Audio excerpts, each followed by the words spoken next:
You're called for jury duty, and during the course of questioning, you learn that the person who's bringing the lawsuit has the same exact injury that you had. Does that mean you're automatically disqualified from serving as a juror in that particular case? Would you like to learn the answer? Come join me as I share with you this great information. Hi, I'm Gerry Oginski. I'm a New York medical malpractice and personal injury trial lawyer practicing law here in the state of New York. So here's the scenario.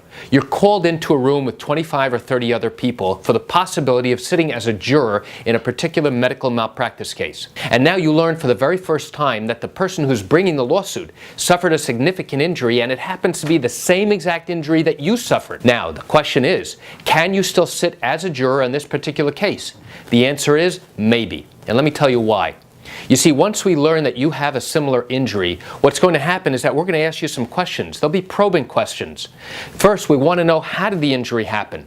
And as a result of that injury, did you bring a lawsuit suing somebody for their carelessness?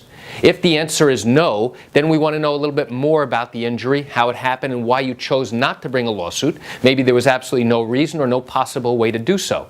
On the other hand, if you did bring a lawsuit seeking compensation for somebody else's carelessness, now we want to know what happened during the course of that lawsuit. What happened to your particular injury? How are you disabled? And here's why that's so important. We want to know whether those injuries are worse, whether they're the same or less severe or debilitating than the person who's bringing the lawsuit. Now, why does that matter?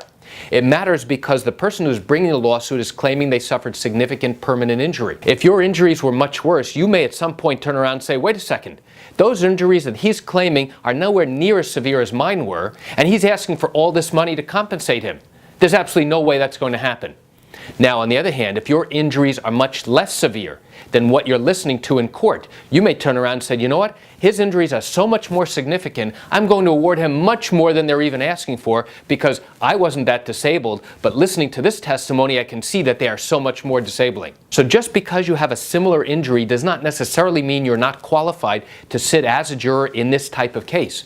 We need to probe a little bit more, find out what your history is, your background, and specifically focus on what type of injuries you had and whether or not they were disabling. So why do I share this great information with you? I share it with you just to give you an insight and an understanding into what goes on here in the litigation process, especially during the jury selection phase as your case comes up for trial.